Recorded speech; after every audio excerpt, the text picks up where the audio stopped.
4208টি শূন্যপদ মাধ্যমিক পাশে ভারতীয় রেলের কনস্টেবল নিয়োগ চলছে। পদের নাম ভারতীয় রেল।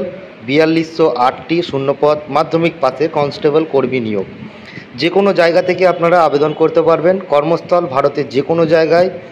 আবেদনের লাস্ট ডেট 14/5/2024। আবেদন করতে হবে অনলাইনে।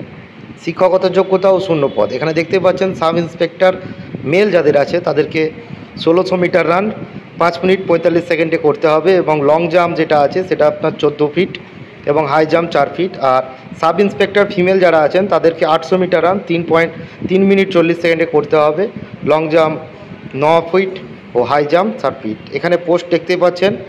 পোস্ট যাদের আছে এখানে টোটাল পোস্ট ভ্যাকেন্ট রয়েছে। মেল রয়েছে যারা 163টা ও ফিমেল রয়েছেন 155টা 80টা। টোটাল ভ্যাকেন্ট আছে কনস্টেবলে 3577টা ও ফিমেল কনস্টেবল আছে 631টা। সেখানে আপনার মাধ্যমিক পাস। এখানে বিস্তৃত জানতে আবেদন ফ্রি। আপনারা যারা আছেন তাদের জন্য 500 টাকা লাগবে। যারা এসসি ওবিসি আছেন এসটি আছেন তাদের জন্য 250 টাকা। আবেদনের পদ্ধতি অনলাইন আবেদন করতে হবে। নিচে দেওয়া লিঙ্কটি ক্লিক করলে আপনারা আবেদন করতে পারবেন।